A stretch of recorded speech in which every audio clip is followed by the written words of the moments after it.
অফিসে মিটিংয়ে নাস্তা দিয়েছে, খেতে যেয়ে মনে হলো ছেলে দুটি এগুলো খুব পছন্দ করে। না খেয়ে প্যাকেট করে বাসায় নিয়ে আসলাম। আমার বাবারে দেখতাম এমন করতো। এখন আমি বাবা হয়ে বুঝলাম বাবারা বোধহয় এমনই। অথচ আজকে দীর্ঘ 30 বছর পর সেই ছেলেরা আমার খাওয়া আর থাকা নিয়ে প্রকাশ্য ঝগড়া বাঁধিয়েছে। আমাদের বসার ঘরে সেদিন যে দৃশ্য তৈরি হলো তা দেখার চেয়ে আমার মৃত্যু অনেক সহজ ছিল। বড় ছেলে সাফিন গলা উঁচিয়ে বলছে, আমি একা কেন বাবাকে খাওয়াবো? বাবা কি আমার সম্পত্তি বেশি দিয়েছে? ছোট থেকেই তো শুভকে মাথায় তুলে রাখা হয়েছে। ছোট্ট ছেলে শুভ ততোধিক কর্কশ গলায় জবাব দেয়, কেন? মায়ের চিকিৎসা খরচ যখন একা চালিয়েছিলাম তখন তো তুমি একটা টাকাও দাওনি। এখন আমি নতুন বিয়ে করেছি, আমার নিজস্ব সংসার আছে, খরচের হাত অনেক বেশি, তাই তুমি বাবার সব দায়িত্ব নিবে।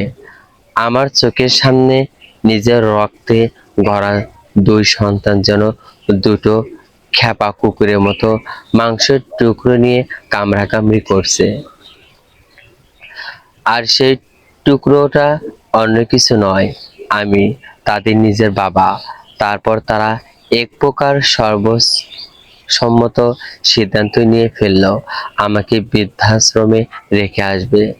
যে ছেলেদের জন্য যৌবন বয়সে নিজের ইচ্ছা, আহ্লাদ, ভালো লাগা সবকিছু বিসর্জন দিয়ে কষ্ট করলাম, যে ছেলেদের মুখের দিকে তাকিয়ে ছেড়ে জুতো আর এক একই 60 বছরের পর বছর পার করে দিলাম, সেই ছেলেরা আজ আমার 2 বেলা ভাতের বোঝা বইতে নারাজ।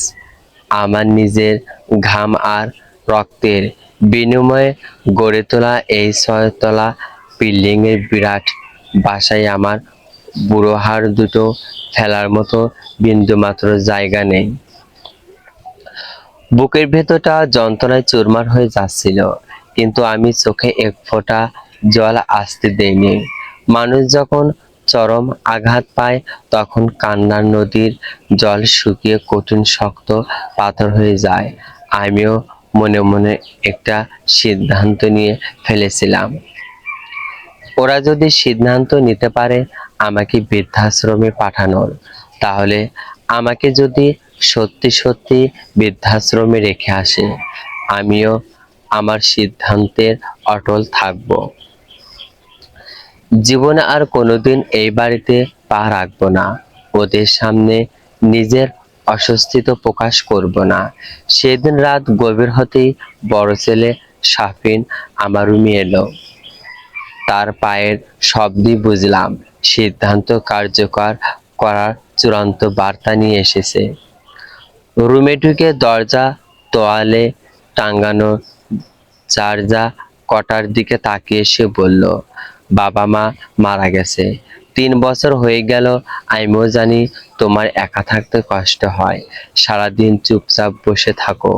সেই জন্য বলেছিলাম কি, তোমার মতো সমবয়সী লোকদের সাথে যদি তুমি থাকতে পারো তাহলে মনটা ভালো হয়ে যাবে, ওখানে সঙ্গী সাথী পাবে।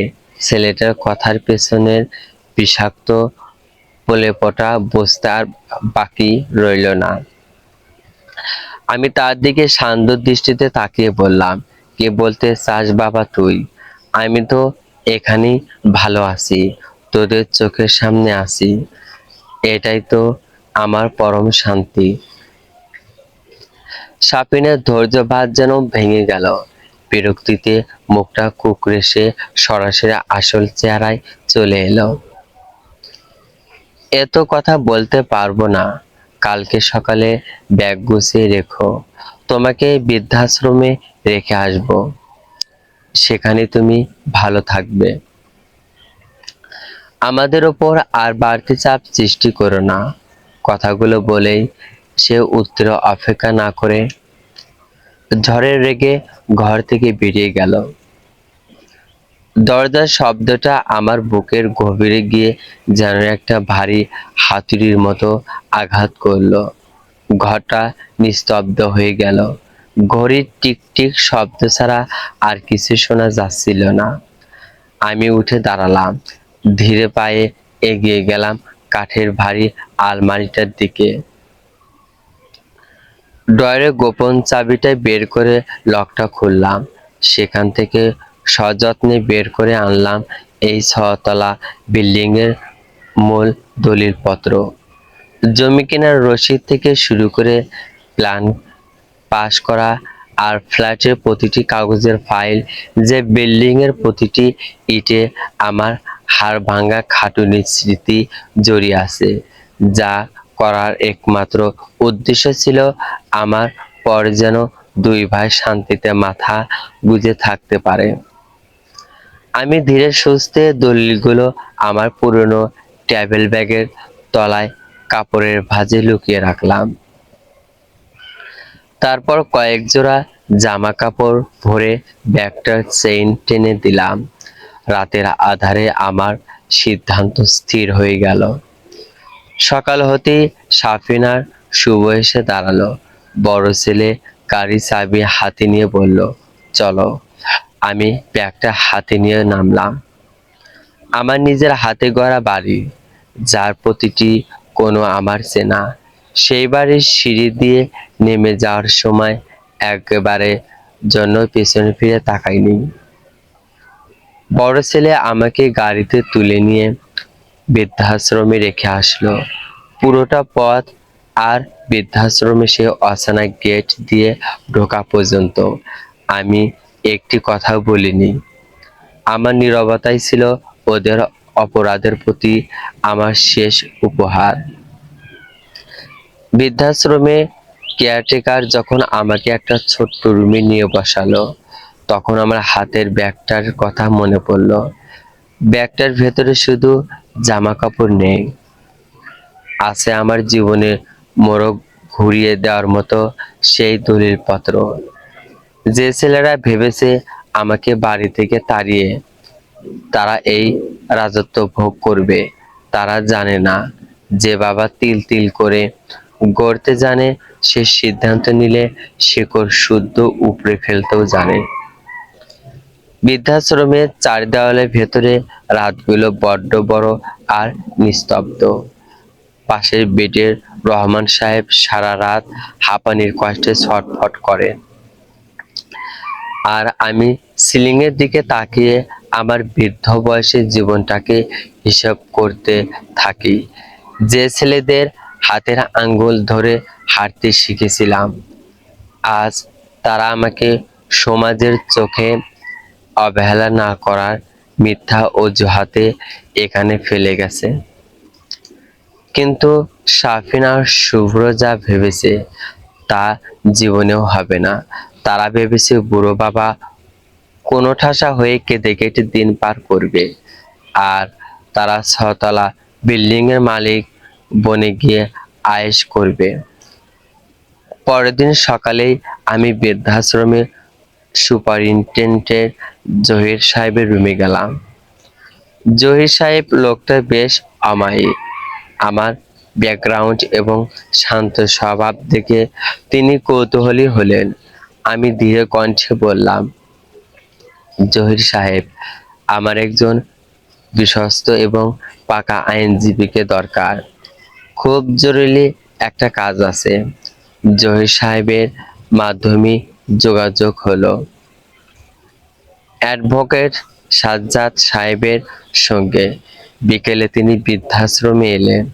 আমার পুরনো ট্রাভেল ব্যাগের তলা থেকে যখন 6 তলা বিল্ডিং এর মূল দলিলপত্র, প্ল্যান পাস আর স্ট্যাম্পগুলো বের করে সাজ্জাদ সাহেবের টেবিলে রাখলাম, তার চোখ দুটো বিস্ময়ে বড় হয়ে গেল। এত বড় সম্পত্তির মূল দলিল আপনি সাথে করে নিয়ে এসেছেন? আপনার ছেলেরা জানে? সাজ্জাদ সাহেব চোখ কপালে তুললেন। আমি একটা শীতল হাসি হেসে বললাম, ওরা জানে আমি খালি হাতে বের হয়ে এসেছি আইনজীবী সাহেব। আমি কোনো আবেগ দিয়ে সিদ্ধান্ত নিচ্ছি না। যে ছেলেরা আমাকে তাদের ঘর থেকে তাড়িয়ে দিতে পারে। আমার ঘামের টাকায় গড়া বিল্ডিং এ তাদের 1 ইঞ্চি জমিও আমি দেব না। সাজ্জাদ সাহেব চশমাটা ঠিক করে বললেন, আইনগতভাবে সম্পত্তি এখনো পুরোপুরি আপনার নামে। আপনি যা ইচ্ছা করতে পারেন। আপনি কি চান? আমি চাই একটা উইল তৈরি করতে। আমার মৃত্যুর পর কিংবা এখন থেকেই আমার এই 6 তলা বিল্ডিং এর সম্পূর্ণ মালিকানা যাবে এই বৃদ্ধাশ্রমের নামে। ফ্ল্যাটগুলো থেকে প্রতি মাসে যে মোটা অঙ্কের ভাড়া ওঠে তার সবটা চলে আসবে এই ট্রাস্টের অ্যাকাউন্টে, যা দিয়ে এই আশ্রয়ের মতো অসহায় বৃদ্ধদের চিকিৎসার খাবারের খরচ চালানো হবে। আর শাপিন শুভ্র আর আমার রক্ত হতে পারে, কিন্তু আমার সম্পত্তির উত্তরাধিকারী ওরা আর নেই। সাজ্জাদ সাহেব আমার দৃঢ়তা দেখে এক মুহূর্ত স্তব্ধ হয়ে রইলেন। তারপর চশমাটা মুছতে মুছতে মুছতে বললেন, কাগজপত্র প্রস্তুত করতে আমার কয়েকদিন সময় লাগবে। সব রেডি করে আমি ম্যাজিস্ট্রেটের উপস্থিতিতে সই করানোর ব্যবস্থা করছি। এদিকে আমার ফেলে আসা রাজত্বে তখন অন্য ঝড় উঠেছে। সাফিন আর শুভ্র ধরে নিয়েছিল বাবা চলে গেছে, এবার ফ্ল্যাট আর দোকানগুলোর ভাড়া ভাগাভাগি করে নেব। কিন্তু মাসের 1 তারিখ আসতেই বাঁধলো আসল বিপত্তি। নিচের তলার দোকানদার এবং ফ্ল্যাটে পুরনো ভাড়াটেরা ছাপ জানিয়ে দিল, শাহেদ সাহেবের লিখিত অনুমতি আর ওনার ব্যাংক অ্যাকাউন্ট ছাড়া আমরা কাউকে ভাড়া দেব না। হতাশ ও ক্ষিপ্ত হয়ে সাফিন আর শুভ্র বাবার ঘরের কাঠের আলমারি ভেঙে ফেলে। ড্রয়ার, তোশকের তল ট্যাক্স সব তোলপাল করে ফেলে তারা, কিন্তু কোথাও মূল দলিলের কিচ্ছু নেই। জমি কেনার মূল কাগজ না থাকলেও তো ফ্ল্যাট বিক্রি করা দূরের কথা, ব্যাংক লোন নেওয়া বা নামজারি করা অসম্ভব। শুভ চেঁচিয়ে উঠল, ভাই, বুড়ো কি কাগজগুলো সাথে করে নিয়ে গেছে নাকি? ও তো ব্যাগে শুধু কয়েকটা জামা নিয়ে গেল। সাফিন গলার টাই ঢিলে করতে করতে রাগে ফুঁসছিল, অসম্ভব, এত বড় দলিলের ফাইল ও কোথায় লুকাবে? চলো বৃদ্ধাশ্রমে গিয়ে বুড়োকে ধরি। দলিল ছাড়া আমরা তো পথে বসে যাব। দিনটা ছিল বৃহস্পতিবার। বৃদ্ধাশ্রমের ছোট অফিসে ঘরে তখন অ্যাডভোকেট সাজ্জাদ সাহেব, একজন পাবলিক এবং 2জন সাক্ষী উপস্থিতি। আমার সামনে রাখা চূড়ান্ত ট্যাক্সের আইনি দলিল। জহির সাহেব বারবার জিজ্ঞেস করেছিলেন, শাহেদ সাহেব, আপনি কি সত্যি নিশ্চিন্ত? এটা সই করলে আপনার ছেলেদের আইনি কোনো অধিকারই আর থাকবে না। আমি কলমটা হাতে নিলাম। আমার হাত একটুও কমলো না, কাঁপলো না। আমার হাত একটুও কমলো না, কাঁপলো না। যে ছেলে আমার রক্তের সম্পর্কে বিসর্জন দিয়েছে তাদের সাথে আমার আইনি সম্পর্ক রাখাও কোনো অর্থ হয় না। আমি সই করে দিলাম। ঠিক সেই মুহূর্তে বৃদ্ধাশ্রমের দরজায় বিকট শব্দ করে একটা গাড়ি এসে থামলো। ধাম ধাম করে পা ফেলে ভেতরে ঢুকে পড়ল সাফিন আর শুভ্র।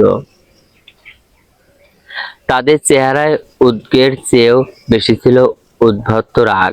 সাফিন এসে সোজা আমার সামনে দাঁড়িয়ে চেঁচিয়ে বলল, বাবা, বাড়ির মূল দলিলপত্র কোথায়? তুমি কি সেগুলো সাথে করে নিয়ে এসেছো? জলদি বের করো, আমাদের জরুরি দরকার। শুভ সুর মেলালো, হ্যাঁ বাবা, দলিল ছাড়া ফ্ল্যাটের ভাড়া আটকে আছে। কাগজগুলো দাও, আমরা কাজ শেষ করে চলে যাই। আমি শান্ত হয়ে চেয়ারে বসে রইলাম। সাজ্জাদ সাহেব টেবিলের উপর থেকে ট্রাস্টের নতুন স্ট্যাম্প পেপার আর আইনি নোটিশের ফাইলটা তুলে ধরে সাফিনদের দিকে এগিয়ে দিলেন। সাজ্জাদ সাহেব গম্ভীর গলায় বললেন, দেরি করে ফেলেছো তোমরা। এই যে দেখছো কাগজটা, শাহেদ সাহেব তার পুরো 6 তলা বিল্ডিং এবং ওনার সমস্ত ইসবাহর অবস্থাবর সম্পত্তি এই বৃদ্ধাশ্রম ট্রাস্টের নামে দান করে দিয়েছেন। আজ থেকে এ বাড়ি আর তোমাদের নয়। আর হ্যাঁ, আগামী 24 ঘন্টার মধ্যে তোমাকেও ওই বাড়ি খালি করার আইনি নোটিশ পাঠানো হচ্ছে। কথাটা শোনা মাত্র সাফিনার শুভর পায়ের নিচে মাটি যেন সরে গেল। সাফিনার হাত থেকে গাড়ির চাবিটা খসে মেঝেকে পড়ে গেল। আর শুভ্র হ্যাঁ করে আমার দিকে তাকিয়ে রইল, যেন তারা কোনো জ্যান্ত প্রেতাত্মাকে দেখছে। আমি ধীরে পায়ে উঠে দাঁড়িয়ে সাফিনের চোখের দিকে তাকালাম। আমার গলায় কোনো রাগ ছিল না, ছিল শুধু গাম্ভীর্য।